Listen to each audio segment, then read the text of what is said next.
Hey, what's up? I'm the Zim. This is the Zim video. This is part 26 of my rideshare experience video series. And I'm an artist and musician from Seattle, Washington, currently living in San Diego, and I use Lyft as my income, as my job, is what I do.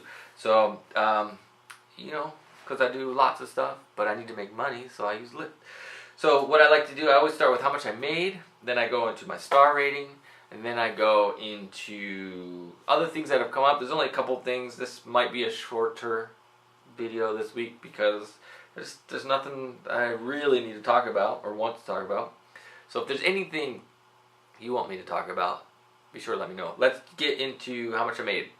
So I made just over $870 this week. Up in the heads-up display it says $880 something because I got $10 more in tips, which I did pace better than $1 per ride, which is great this week. Feeling good about that. I wish it was at least $1 every ride, but it is like I got a bunch of $5 tips. I got people offset the tips, so there's a lot of people don't tip, which I don't understand.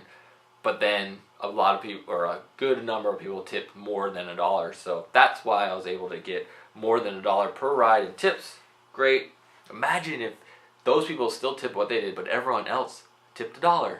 Wow, game changer. So much, so awesome. So $870 plus dollars deposited in my account. And then let's go into the daily breakdown. I had Wednesday and Thursday basically $145 or so. Friday and Saturday were both basically $200, and then Sunday was like $180, almost $90. And I'll tell you what, I'll leave that there for a second more. Let's go into the hourly breakdown so you can see where I drove in terms of hours. I put in 50 hours. I think the math breaks down to about $17 per app hour, somewhere $18 per app hour. It's just not so bad. That's pretty good considering that. However, there's something about this job that is tough sometimes. Even though I did pretty good money-wise, I made my money goal, the amount of hours I put in each day, I should have done better. I should feel like I should have done better, especially on Saturday. It was like really slow. Friday felt really good. Friday felt like it was pacing pretty good. However, I kind of worked a little. I don't know. I still worked more than 9 hours, which is something I want to bring up. 9 hours. I'll talk about that in a second. It was really, really tough week to keep going because it felt slow. It dragged on. It was like, oh my God. Because as a driver, you can definitely feel the difference when it feels busy versus when it's slow. And this week definitely felt like a slow week. Thankfully, I got a bunch of longer rides. That was the difference. That's why my pay was pretty good, because it took me, which is very rare as well, it took me all week to get my 115 rides for the Express Drive bonus, to get my $200 bonus. It took me all week. Luckily, I made my peak time rides on Saturday night. I was able to finish off my peak time rides so that by Sunday, I just needed to get 24 more rides on Sunday. And it was just like, oh my God, it was like agony this week trying to make it happen. And there's factors in that. Because of my personality type, I just like to keep working and keep going. If I'm dedicating time to something, I want it to be like the ROI. I want to actually make it. I want to actually feel like it's worth it. And when it takes long distance between rides, it just makes it feel like I'm wasting my life, just waiting. And I hate that feeling.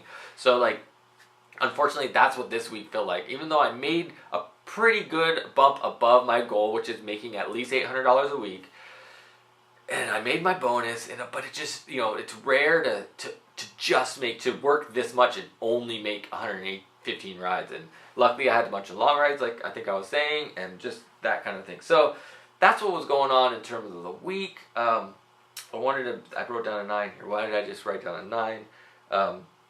9 hours. So like, again, there's this idea I've been bringing up over the last few videos. If you've watched, I've sprinkled in what my threshold is, feels good about. So I've talked about my star rating being a 9.0 8 or better, 8.9. If my star rating is at 8.9 or better, I feel okay with it. I'm like, I don't feel like, oh man, so much. I mean, I always want it to be 5.0, but it's like if it's an, and that's one thing. So then also how much I'm comfortable making. Like on weekdays, if I make right around 150, like that 145 is fine. And on weekends, if I make 200 or better, I'm okay with that. I feel good about that, even if it was a long week. Like Saturday was long day. Like Saturday, I should have made more because of the amount of time I was devoting. I devoted 12 hours to the job, like app hours to the job, so I should have made more. But I still broke that $200 number, which makes me feel okay about it. So things like that, and I realize as well, if I don't work at least 9 hours, I don't feel like I've worked enough. And that's like the other way about it. It's like, you want, like, if I've made $200 in 8 hours, I'd still be like, I'm still working another, because there's something about it, like, I want to, for myself, going like, I did not put enough time into this, and it's oddly easy to make that extra, like, once I hit, it's like, for some reason, within like the 5 hour range, I'm like, oh my god, the day's gone. But then once I get to like 8 hours, I'm like, yeah, let's just keep going. Let's do this. I'm gonna rack in another 2 more hours on this job. So it's like, I don't know. This is just the way I work. This is where my brain works. It's like I'm ready to go with that whole thing. So that's what happened with this week's money stuff. If you have any questions for me, hopefully I didn't leave anything important out. But we're gonna get into the star ratings now. So let's go. Boom, star rating. I just let the daily email scroll by. I was hovering pretty much all week. I hovered at the 4.9, 1, 2, 3, 4 range all week until the very end of the week. I was able to wrap it up with a 4.96, which you can see in the corner there. And then, so it means my app rating got up to a 5.0 again, which is awesome, because remember, there are 2 different ratings. There's your app rating and then your actual email rating, which gives you one more decimal point of rating. And they're the last 500, the last 100 rated rides are what it goes by. So someone like me who drives at least 100 rides a week, I kind of flush through my ratings pretty quickly, and it moves around quite a bit. So that's what's going on with the rating. Pretty happy with the reviews I got. I got some really great reviews. Somebody said they wish they could request me and mention all the cool stuff that I do while I'm in, that I think I do, that they think I do in the car. Got a couple other reviews. I figured out, so the bulk reviews comes out on Friday. You get that on Friday. So I guess it's a Friday to Friday. They look at what's, because I've noticed all the emails are the moment they send it, they've tallied everything up to that moment. It's not like they do Thursday and then wait a day and send you the email. It's like their mechanics, their algorithm, their software on Lyft must be such that they spit out these emails with the up to the moment information, like right then, like because I'll get a review and then it'll show, it's just like, it's up to the moment. It's up to the moment. I know that. So it's a Friday through Friday, which I wish they just did the pay period cycle rather than like staggering these things, but this is what they do. So that's what happened from the last Friday to Friday with my rated, like my reviews, my rated rides, as you see. That's probably all gone by now. I'm currently rocking a 5.0, 2,760 some, or 2,670 some rides, I think it was. I wrote it down somewhere. Yeah, it's right there. 2,672 rides I've done up till now, up till the recording of this video. So if you have any questions for me regarding star rating, one thing I will mention, hopefully all that scrolled by now, because I just published a star rating video. There's the screenshot for it. I did a short less than 5 minute video on my thoughts around how to get a good star rating. So if that's something you're interested in, check out the video. Boom, and then let me know what your thoughts are. Love to hear about it. Okay, so the only real thing that I wanted to talk about today was my lost and found. So I still have the box, so it's all rattling around. I still have the box that my 1K driver jacket came in, and I'm using it as a place to store all the things that get left in my car that don't get claimed. Because I typically, you're at the end of the day and you're like, oh, there's a pair of glasses or whatever weird thing might have been left in your car. So I wanted to show you what we have. There's two things that are not in the box that I know were left in my car one thing was a shirt of some kind that when I had my first rental, I stuffed it under the seat of my front seat just to get it out of the way, and I forgot about it when I turned in the car, so that's gone.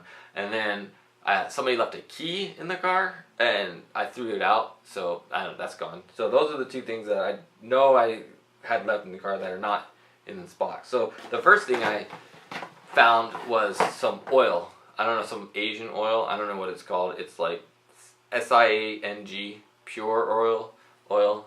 Maybe you know better. Maybe you can actually read this, and then you can tell me what it's all about. Like, what is this oil for? I don't know. So I found that. Maybe it's like a vape oil or something. I have no idea. So if you know what that's for, let me know. Hopefully it's nothing nefarious. And there's nothing risque or anything yet been left in my car. So the next thing I found was some lip balm. Pretty standard, you've probably seen these in the supermarket or wherever. I've seen them before. EOS lip balm, little egg thing. A cell phone case, looks like an iPhone case, Nomad. So I remember this one because he took it off to plug in the aux cable so we could listen to music, and forgot to, and then I found it later on. I was like, oh, that guy's thing, but I have no idea when the ride was. Somebody left a orthodontist retainer container. So that's kind of gross. Looks like there's some, what's it called? Floss on it. Yeah. So, and then I have a couple pairs of glasses here. I got these kind of aviator style glasses. How do I look? Alright. Got these ones, and I got these pink ones. Pretty cool. They got the, gradient tint. They're kind of more purplish. It's alright. So anyways, that's my box of Lost and Found. So as I find more things, I'll add to it on this channel, on this show, so you can see it. And we can just follow along together. The last thing, which I've already mentioned at the top, but I just wanted to remind you as well, or ask you, if there's anything in particular that you'd like me to talk about more about my experience, I'm happy to do it. Just let me know in the comments, and I'd be happy to go into more details about things. If you feel like I'm leaving out something, or if you just have a question, or you want me to do a video on something, I'd be happy to do it. Other than that, we're done. If you found this because you want to become a driver, use my referral code ZIM200, and you and I would both get bonuses. So awesome, that would be sweet. And then be sure to subscribe to the channel. Find that little red play button and subscribe to the channel, and then also give this video a thumbs up if you're digging on it. And that's about it. So until next time, peace.